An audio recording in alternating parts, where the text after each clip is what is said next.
आप लोगों की तपस्या को तो मैं इस रूप में प्रणाम करता हूं। मैं तो योग, health, education, research, agriculture, industry, विविध क्षेत्रों में काम करता हूं। 85% भारत के बच्चों और युवाओं को, टोटलिटी में गांव के हो शहर के हो, 80% लोगों को विटामिन डी की डेफिशिएंसी है। आज जो धूप में बैठे हुए उनके लिए ताली बजाओ, ये डेफिशिएंसी उन्होंने दूर कर ली है। आज आपको 1 महीने की विटामिन डी मिल गई है मुफ्त में, इसलिए जो धूप में है, अब इधर आओ सत्य प्रकाश जी, आप जो धूप में बैठे उनके लिए जोरदार ताली बजा दो। छाव वालों थोड़ी देर हो जाए। अब देखो, अब अंत में मैं बोल रहा हूं तो थोड़ा सा भजन कीर्तन भी कराना पड़ेगा। आज हमारे महापुरुषों ने जो कहा है ना, पहले तो सदगुरु राम सिंह जी की परंपरा में, हमारे नामधारी परंपरा में सदगुरु दिलीप सिंह जी महाराज जी ने जो संदेश दिया उसके लिए एक बार जोरदार अभिनंदन होना चाहिए। उससे सबकी हमारी सहमति है। बोले सो निहाल, सत श्री अकाल। वाहेगुरु जी का खालसा, सत्य सनातन वैदिक धर्म की, महर्षि देव दयानंद की, स्वामी श्रद्धानंद की, भारत माता की, मर्यादा पुरुषोत्तम सियावर रामचंद्र की, योगेश्वर श्री कृष्ण चंद्र की, वेद माता की, गौ माता की। यहां जो सारे महापुरुष हैं, ये सब सकारात्मक सोचने वाले महापुरुष हैं। मुझे तो आश्चर्य हो रहा था, बिशप जी को वापस कहीं चर्च में घुसने देंगे कि नहीं घुसने देंगे। कि बोले स्वामी विवेकानंद जी ने कह दिया, हमें आयातित धर्मों की जरूरत नहीं, हमारे पास धर्म का खजाना है। महर्षि दयानंद ने कह दिया, तुम्हें हमें ज्ञान सिखाने की जरूरत है, हम पूरी दुनिया को ज्ञान बांटते हैं। एतद् देश प्रसूतस्य सकाशात् अग्र जन्मनाः स्वं स्वं चरित्रम शिक्षणम पृथिव्याम सर्व मानवाः। इतनी बड़ी बात कहना ही बहुत बड़ा साहस है। बिशप जी का अभिनंदन होना चाहिए इसके लिए। हमारे भाई स्वामी वीर सिंह जी ने जो बात कही, सभी हमारे 1000 वर्षों को मैं भारत के देखता हूं। रविदास जी महाराज जी को देखता हूं, गरीबदास जी महाराज जी को देखता हूं, संत कबीर जी को देखता हूं, आधुनिक संतों में संत गाड़गे जी टुकड़े जी महाराज को देखता हूं, दक्षिण के संत बशेश्वर जी महाराज जी को देखता हूं, और पूर्व में गुरु शंकर देव, गुरु माधव जी को देखता हूं। और भारत में इन सारे गुरुओं की, गुरु नानक देव जी से लेकर के गुरु गोविंद सिंह जी की जो सारी परंपरा है, सभी परंपराओं में एक खास बात है, सभी महापुरुष ढोंग, आडंबर, पाखंड, अंधविश्वास, ऊंच नीच, भेदभाव के खिलाफ हैं। और वो झंडा सबसे ऊंचा गाड़ा महर्षि दयानंद ने, इसके लिए उनको अभिनंदन। स्त्री और पुरुषों में भेदभाव, ब्राह्मण, क्षत्रिय, वैश्य, दलित, आदिवासी और आवासी भारतवासियों में जो भेदभाव के बीज डाले, उस भेदभाव की दीवार को ढाने का सबसे बड़ा कार्य किसी महापुरुष ने किया तो महर्षि दयानंद सरस्वती है। अभी पिछले दिनों से मीडिया में विवाद चल रहा है, स्त्री सूत्रों ने दिया था, ढोल गवार सूत्र पसुनारी, ये सब ताड़न के अधिकारी, बोलो ये सनातनियों, तुमने ये सब कहां से भेदभाव की दीवारें खड़ी कर दी। अरे ये सनातनियों के उद्घोष नहीं है, ये हमारे शास्त्रों में महर्षि दयानंद ने एक दृष्टि दी है। हमारे शास्त्रों में एकत्व के, शास्त्रित्व के, विश्व बंधुत्व के गीत गाए। वेद कहता मित्र से चक्षुषा सर्वाणि भूतानि समीक्षन्तम्। वेद कहता एकत्वम अनुपश्यता। वेद कहता सहनाओ तु सहनो भूत। वेद कहता यत्र विश्वम भवत्येकनिडम्। वेद में जब कोई भेद नहीं है तो ये भेदभाव करने वाली कुछ चीजें हमारे शास्त्रों में मिलावट की गई, ये कहने का भी साहस महर्षि दयानंद ने किया। यह सब मंच पर बैठे हुए सत्या प्रकाश पढ़कर के आए हुए महर्षि दयानंद ने जिस सनातन धर्म में महर्षि दयानंद का जन्म हुआ, सबसे पहले उसके दोष गिनाए कि भाई अपने ढोंग, आडंबर, पाखंड, विश्वास से बाहर निकलो। फिर ईसाई भाइयों को चेताया, मुसलमान भाइयों को चेताया, हमारे जैन और बौद्धों को भी कहा भाई अपने अपने यहां अपने अपने घर की शुद्धिकरण करो। यह कहने का साहस ही नहीं किया, सबको प्रेम से कहा भाई अपने अपने दोषों को खुद हटाओ, हम सब एक ईश्वर की संतान हैं। महर्षि दयानंद का सबसे बड़ा संदेश। अभी हमारे बहुत से विद्वान महापुरुष कह रहे थे हम तो सीखने के लिए आए, तो महर्षि दयानंद की सबसे पहली सीख और आर्य समाज का पहला सिद्धांत और पहला नियम, वेदों की ओर लौटो। वेद माने ज्ञान, वेद माने प्रकाश, वेद माने जहां कोई भेद नहीं है, और एक ईश्वर जो सच्चिदानंद स्वरूप सर्वशक्तिमान न्यायकारी परम दयालु परम कृपालु है, उसकी उपासना करो। ये सब इस बात से सहमत है। एक ईश्वर की उपासना करो और सत्य के ग्रहण करने और असत्य के छोड़ने में उद्यत रहो। तो महर्षि दयानंद का सबसे पहला संदेश, और इसको जीना है हमको जीवन में, आचरण में। और मैं जीता हूं इसलिए कहता हूं, हम एक ईश्वर की संतान है और सभी समान है। हम सब एक ईश्वर की संतान है, सभी समान है। और इलियासी साहब, मुस्तफा साहब, हम सब एक समान और सभी महान है, कोई भेदभाव नहीं। यहां पर ब्राह्मण क्षत्रिय वैश्य शूद्र दलित आदिवासी वनवासियों के नाम पर, हिंदू मुसलमान जैन बौद्धों के नाम पर हमको आपस में बांटा गया। महर्षि दयानंद कहते हैं ये सिर सबका ब्राह्मण है। ब्राह्मण से मुखमासित बाहु राजन्य कृता उरूत दस्यत वैश्य पद हम शूद्र जायत का मतलब क्या है? जो अज्ञान को दूर करे साहब वो ब्राह्मण है, जो अन्याय को दूर करे वो क्षत्रिय है, जो अभाव को दूर करे वो वैश्य है, और समाज में अपवित्रता को दूर करे और शुचिता लेकर के आए सेवा करे वो शूद्र है। शूद्र का अर्थ पवित्र है। लोगों ने अर्थ का अनर्थ कर डाला। मैं कहता हूं, आप मेरे से लोग पूछते हैं, मैं राजस्थान में गया, बोले थारो खून क्या है, थारो दूध क्या है। मैंने कहा आदमी दिखो को नहीं की, मारो खून पूछो, दूध पूछो। महर्षि दयानंद ने कहा जाति केवल एक है, वो मनुष्य जाति है जो यहां बैठी और जो नीचे बैठी है। एक ही जाति है, मनुष्य जाति। बाकी क्या जाति है? आदमी जन्म से बड़ा नहीं होता, आदमी कर्म से महान होता है। यह महर्षि दयानंद की दूसरी शिक्षा है। और इसलिए एक गरीब की झोपड़ी में पैदा होकर के, किसान परिवार में पैदा होकर के, गवर्नमेंट स्कूल और गुरुकुल में पढ़ करके स्वामी रामदेव आपके सामने आज धाड़ रहा है, तो यह दयानंद की कृपा है। और लोग आरोप लगाते हैं हम पर कि सनातन धर्मी जो स्त्री और शूद्रों को नहीं पढ़ाते। मैं आपसे कहता हूं, मैं वैसे किसी को छोटा नहीं मानता, नीच नहीं मानता, लेकिन मेरा प्रेम है उन दलित परिवारों से, वाल्मीकि परिवारों से। तो हमने सबसे ज्यादा पतंजलि में वेद दलितों को, वाल्मीकियों, पिछड़ों को, वनवासी आदिवासियों को पढ़ाया। आ जाओ किसी को प्रमाण लेना, प्रत्यक्षे किम प्रमाणम। लोग बात करते हैं कि हम भेदभाव करते हैं।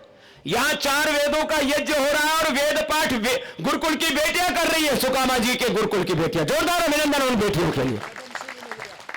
और उस सुकामा बेटी को वेद पढ़ने के कारण से भारत सरकार ने पद्मश्री दिया है, उसके लिए भी अभिनंदन है। भारत की बेटियां वेद पढ़ रही हैं, भारत में शूद्र वेद पढ़ रहे हैं, जिनको शूद्र कहा जाता है। वैसे तो ये सब नाम ऐसे धर रखे हैं लोगों ने। मेरे से बोले बाबा जी थारी जात की है। मैंने कहा क्या चाहिए तेरे को? मैं 4 in 1 हूं, बता। मैं ब्राह्मण भी हूं, दिमाग से मैं ब्राह्मण हूं। मुस्तफा साहब, इलियासी साहब, आप लोग भी सेम टू यू। आप लोग दिमाग से ब्राह्मण हो, समाज में अन्याय सहन नहीं करते। जैसे पूज्य हमारे सदगुरु दिलीप सिंह जी महाराज जी ने कहा, जो अन्याय न सहन करे वो सारे के सारे क्षत्रिय हो। तुम ताली ठोको अपने लिए, तुम सभी हो, तुम सब ब्राह्मण हो, तुम सब क्षत्रिय हो, और समाज में सृजन करो, इसलिए तुम वैश्य हो। और समाज में पवित्रता लेकर के आओ और भेदभाव की दीवारों को ढाओ और सबकी सेवा करो, इसलिए स्वामी रामदेव भी सूत्र है। मेरे पास 25 साल पहले एक बहुत बड़ा सेठ आया। बोले महाराज आपके यहां पर भोजन करके आनंद हो गया, आपके यहां जो महाराज हैं, पंडित जी हैं रसोई में, उनको मैं दान देना चाहता हूं। मैंने बुलाए और उनको बोल दिया कि तुम अपनी जात मत बोलना, मेरे यहां आज भी पतंजलि में जो रसोई बनती है, समाज में जिनको दलित और वाल्मीकि शूद्र कहा जाता, उनके हाथों से सुनते, खाना हो तो खाओ नहीं तो भूखे जाओ। सब लोग बकवास करते हैं कि भेदभाव करते हैं, कहां ही भेदभाव है। हमने तो भेदभाव की दीवारें ढाई हैं। अभी तो और संभलना है, जरा तालियों के साथ, अभी तो और संभलना है, अभी तो और संभलना है। स्वामी दयानंद के सपनों को, ऋषि दयानंद के सपनों को हमें पूरा करना है। अभी तो और संभलना है, अभी तो और संभलना है, अभी तो और संभलना है। आंधी वर्षा तूफानों में कभी नहीं भय खाए, आंधी वर्षा तूफानों में कभी नहीं भय खाए। जब हो संकट देश धर्म पर अपना फर्ज निभाए, जब हो संकट देश धर्म पर अपना फर्ज निभाए। प्राण भले ही जाए सतपथ से ना डिगना है, अभी तो और संभलना है, अभी तो और संभलना है, अभी तो और संभलना है। जमा हुआ मुद्दत से जिनके मन पर मैल पुराना, हो जमा हुआ मुद्दत से जिनके मन पर मैल पुराना। पाखंडों के फंदों से है उनको हमें बचाना, पाखंडों के फंदों से है उनको हमें बचाना। ओ भूले भटके फिर जहां में राह दिखाना है, अभी तो और संभलना है, अभी तो और संभलना है, अभी तो और संभलना है। ऋषि दयानंद के सपनों को, स्वामी दयानंद के सपनों को हमें पूरा करना है, अभी तो और संभलना है, अभी तो और संभलना है। बोले महर्षि देव दयानंद की। तो ये सम्मेलन करके महर्षि दयानंद को खाली उसकी जय बोल के घर में मत घुस जाइए रे कि महर्षि दयानंद की जय, और बाबा रामदेव सूली पे चढ़ जा, भला करेंगे तेरा राम।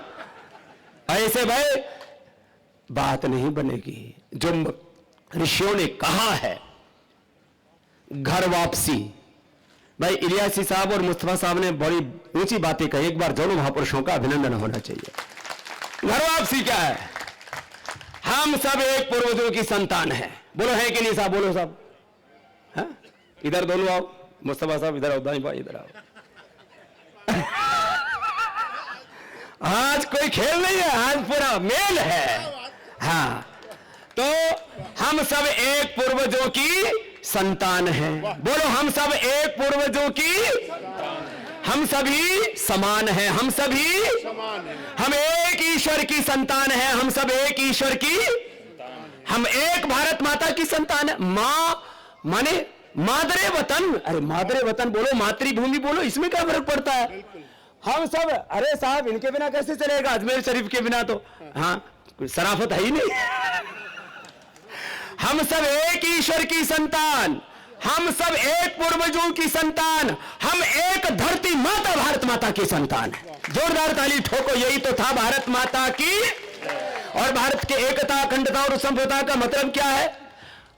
अभी तो हमारे इलियासी साहब कह रहे थे, मुस्तफा साहब कह रहे थे, ये सच है कि बहुत जल्दी ही पीओके का विलय भारत में होने वाला है। बलूचिस्तान अलग बनने वाला है और नया सिंध प्रांत का एक नया देश बनने वाला, और इन सब का भारत में विलय होने वाला है। हमारे लामा जी बोल रहे थे कुछ आगे भी बढ़ो तो तिब्बत भी इधर ही आने वाला है। साहब चिंता मत करो, अक्षय चीन तक भारत है। और इससे क्या होगा? इससे महर्षि दयानंद का राष्ट्रीय एकता का सपना पूरा होगा, भारत के अखंडता का, आर्यवर्त देश का जो सपना था। और ये आर्य क्या है साहब?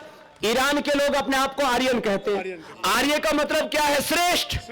तो हम भाई श्रेष्ठ है या निकृष्ट है? अभी पूज्य दिलीप सिंह जी महाराज जी कह रहे थे हम सब श्रेष्ठ है या निकृष्ट है? बोलो। तो हम सब आर्य हैं। हम सब क्या है? बोलो आर्य है। श्रेष्ठ है। हम सब क्या है? बोलो आर्य और श्रेष्ठ है। तो भैया भेदभाव कहा का? ये तो दरअसल बीच में इधर से थोड़ी सी मूछ कट गई, इधर हमारी रह गई। ये ठीक बात है ना? अच्छा, हमारे को दरअसल जो है पगड़ी पहनने की जरूरत नहीं पड़ी, हमने बालों की पहन ली और इन्होंने ऊपर पहन ली, और इन्होंने थोड़ी काली पहन ली, इन्होंने थोड़ी भूरी पहन ली। इन काली और भूरी के चक्कर में मत पड़ना, दाढ़ी मूंछों के चक्कर में मत पड़ना। महर्षि दयानंद ने वेद और उपनिषदों का, दर्शनों का उदाहरण दे करके कहा, न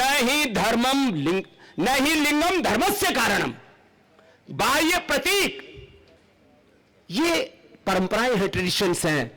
धर्म तो हमारे जीवन का श्रेष्ठ आचरण है। ये महर्षि दयानंद की सबसे बड़ी शिक्षा है। जीवन का श्रेष्ठ आचरण धर्म है भाई। श्रेष्ठ आचरण करो, फिर जिस भी परंपरा में जी रहे हो। हमारे नामधारी जी, इन्होंने मेरे को ये देखो माला पहनाई, मैंने इसको प्रेम से पहन रखा है ना।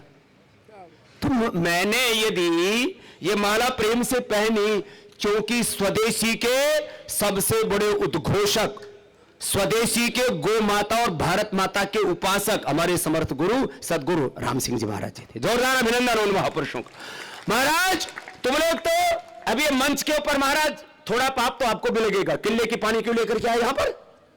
मेरे को पता नहीं था महाराज। किले का पानी यहां जब देखा मैंने, अरे मैंने कहा नामधारियों को बुला रखा और किले का पानी ला रखा है तो थोड़ा पाप लगेगा। इसलिए कभी भी अपने, हमारे जो नामधारी है ये 100% स्वदेशी का पालन करते हैं। हमारे जो जैन बंधु है, हमारे जैन साधु 100% स्वदेशी का ही नहीं, वो तो एक भी एलोपैथी की दवा तक नहीं खाते। अभिनंदन होना चाहिए सब महापुरुषों का। महर्षि दयानंद ने यही कहा था, आओ हम सब मिलकर के राष्ट्रीय एकता, अखंडता और संप्रभुता के गीत गाएं। देश के लिए जिए, समाज के लिए जिए, देश के लिए जिए, समाज के लिए जिए, ये धड़कने ये सांस हो मातृभूमि के लिए, ये धड़कने ये सांस हो मातृभूमि के लिए। व्यक्ति व्यक्ति में जगे राष्ट्रभक्ति भावना, व्यक्ति व्यक्ति में जगे राष्ट्रभक्ति भावना, व्यक्ति को समाज से जोड़ने की साधना, देश पर सभी लगे, दांव पर सभी लगे, मातृभूमि के लिए ये धड़कने ये श्वास हो मातृभूमि के लिए। एक दिव्य ज्योति से असंख्य दीप जल रहे, एक ही परमात्मा के लोग, एक नूर तो सब जग उपजा, कौन भले को मंदिर। एक दिव्य ज्योति से असंख्य दीप जल रहे, कौन लो बुझा सके आंधियों में जो जले। तेज पुंज हम बढ़े तमस चीरते हुए, तेज पुंज हम बढ़े तमस चीरते हुए, ये धड़कने ये सांस हो मातृभूमि के लिए, ये धड़कने ये सांस हो मातृभूमि के लिए। तो भाई देखो, ये संदेश ऐसा नहीं कि भाई आज का एक दिन का सम्मेलन खत्म हुआ और जो हमारे भाई वीर सिंह जी ने बात कही ना, एक दूसरे के हम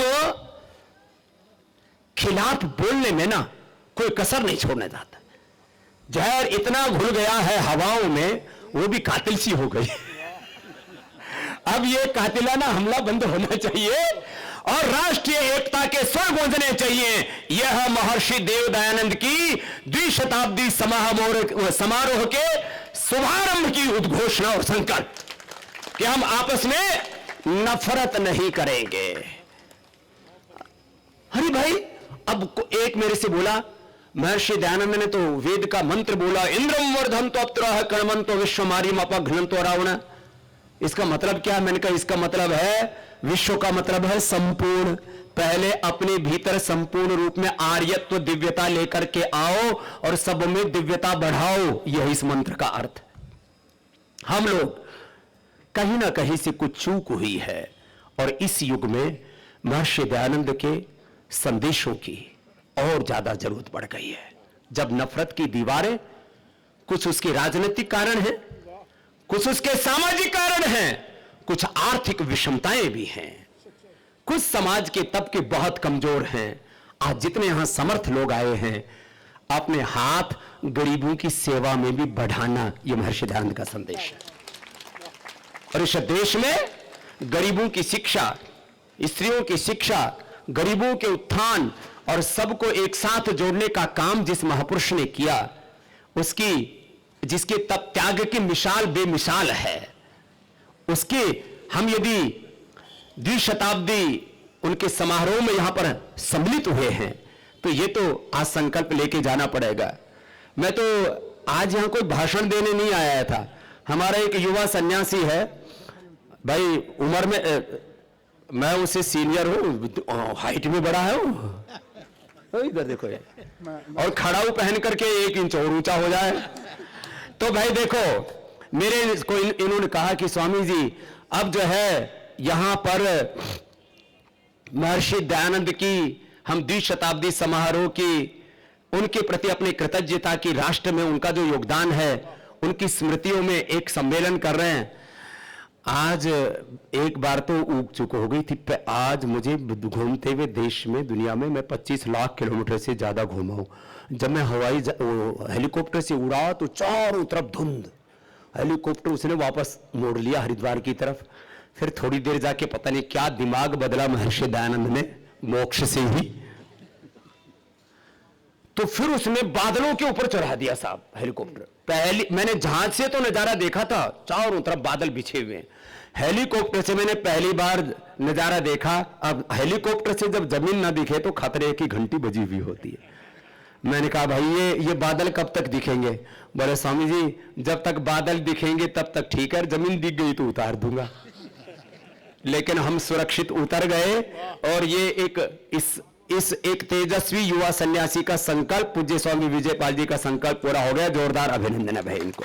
और इतने बड़े बड़े जो महापुरुष आए हैं, इनके दर्शन से हम वंचित रह जाते यदि आज थोड़ी सी गड़बड़ हो जाती। महापुरुषों आप सब आए यहां पर, और ये जो हमने बात कही है यहां पर, देखो एक चीज तो हम कर सकते हैं साहब, एक तो एक दूसरे के घर में ना घुसें और स्वयं में दृढ़ता रखें। अब लोग ना कई बार बातें तो कर लेते हैं और फिर एक दूसरे के भीतर घुस करके, झांक करके फिर एक दूसरे की खटिया खड़ी करने में लग जाते हैं। हमने तो बिछाई है खटिया, खड़ी की है हम चीज की, उनकी तो आगे भी खड़ी करेंगे, वो तो हमारा संकल्प।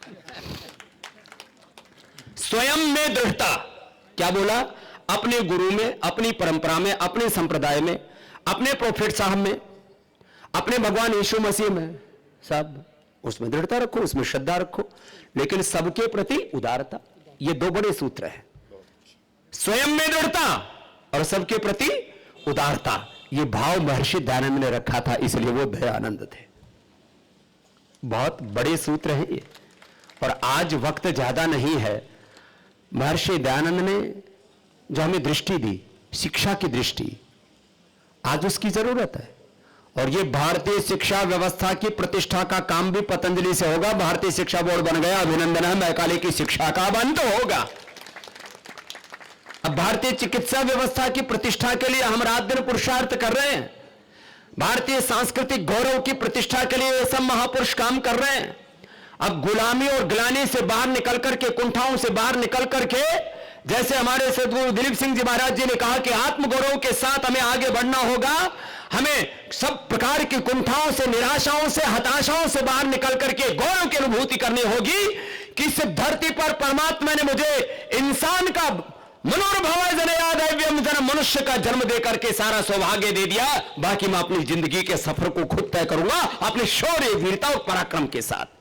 तो ऐसे महर्षि दयानंद ने हमें जीवन की दृष्टि दी, परिवार की दृष्टि दी, समाज की दृष्टि दी, राजनीतिक दृष्टि दी, आध्यात्मिक दृष्टि दी और धर्म की एक व्यवहारिक दृष्टि दी हमें। तो आज बस, क्योंकि मुझे जहां तक पता है मेरा ये अंतिम प्रबोधन था और आप लोग इतनी देर तक थमे रहे, शायद आप, इसके बाद सीएम साहब का संदेश भी आया है, आप इतनी देर तक थमे रहे। हम तो कुछ ना कुछ भाई पेट में डाल के आए होंगे। हम तो 4 बजे से ऑन ड्यूटी हैं और अब तक अन्न का एक दाना नहीं डाला है। तो जिन्होंने सुबह से नाश्ता नहीं किया उनका भी धन्यवाद, और जो ठोक के बैठे हैं उनको भी ठोक के अभिनंदन। ठहरे हुए तो हो, कम से कम खा पी करके लड़ो, चाहे भूखे लड़ो, लेकिन शूरमा को तो लड़ना पड़ेगा। तो आप वीरों की संतान हैं, और याद रखना, बिना शौर्य, वीरता और पराक्रम के दुनिया में बड़े कार्यों का निष्पादन नहीं होता। महर्षि दयानंद एक योगी भी थे, एक योद्धा और पुरोधा थे। हम उसके अनुयायी, हम अपने स्वधर्म, अपने सनातन धर्म, एक बार बहुत अभिनंदन इस बात के लिए भी कि हम सब सनातन धर्मी है। मेरे से एक ने पूछा साहब 3-4 दिन पहले एक टीवी चैनल पर, तो फिर क्या इस्लाम और ईसाइयत में क्या सनातन मूल्य नहीं? मन का है, उनमें भी सनातन मूल्य है। सनातन माने जो शाश्वत, जो यूनिवर्सल लॉ है। ऐसे मूल्यों पर हम सब मिलकर के बढ़े चले और एक बात अंतिम, पूर्वजों की साझी संस्कृति। क्या शब्द बोला? पूर्वजों की साझी सांस्कृतिक विरासत को लेकर के हम आगे बढ़े, और इसका आज ये सुंदर नजारा महर्षि दयानंद की कृपा से देखने को मिला। हमारे पूज्य स्वामी संपूर्णानंद जी, पूज्य आचार्य श्री विजयपाल जी और आर्य समाज के सारे कार्यकर्ताओं का इसके जोरदार अभिनंदन। बहुत बहुत आप सबको प्रणाम। और आज यह मैंने सुना है कि सभी महापुरुषों के स्मारक बने हैं, तो महर्षि दयानंद का स्मारक बनाने का भी आज प्रस्ताव यहां से पारित करके भेजो, जिससे कि इस धर्म क्षेत्रे कुरुक्षेत्रे संवेता युत्सवाः मामका पांडवाश्च किम अकुर्वत संजय से महर्षि दयानंद के भी आदर्शों और सिद्धांतों की लौ जलती रहे, वेद की ज्योति आर्य समाज, वेद का झंडा, तो वेद का झंडा, योग का झंडा, अध्यात्म का झंडा, एकता का झंडा, भारत की एकता अखंडता संप्रभुता का झंडा गाड़ के रखना। सबको बहुत बहुत प्रणाम, फिर से बहुत बहुत सबको धन्यवाद। महर्षि दयानंद की जय। और हमारे रियासी साहब कुछ कहना चाह रहे हैं, संकल्प ले लेते हैं बस। हाँ जरूर भाई सभी खड़े हो जाए, थक गए बहुत देर से, खड़े हो जाओ, सीधे होके खड़े हो जाओ, बिल्कुल हाँ बिल्कुल सावधान मुद्रा में, और हाथ आगे बढ़ाएंगे। एक संकल्प ले लेते हैं स्वामी जी के। सीधा हाथ सामने रख लें सब लोग, सीधा रखो महाराज भाई हाथ सामने रखें सब लोग सामने। हम सब संकल्प लेते हैं, हम सब संकल्प लेते हैं कि हम सब मिलकर प्यार से मोहब्बत से देश में रहेंगे। हम सभी धर्मों का ग्रंथों का महापुरुषों का सम्मान करेंगे। अपने भारत को विश्व गुरु बनाने में पूरा प्रयास करेंगे, पूरा पुरुषार्थ करेंगे। आज का भारत नवीन भारत, इस बदलते भारत में अखंड भारत की संकल्प लेते हैं कि हम अखंड भारत बना के रहेंगे। जय राष्ट्रवाद, जय अखंड भारत की जय, आर्यावर्त की जय। चलो जी, बहुत बहुत धन्यवाद, बहुत बहुत प्रणाम।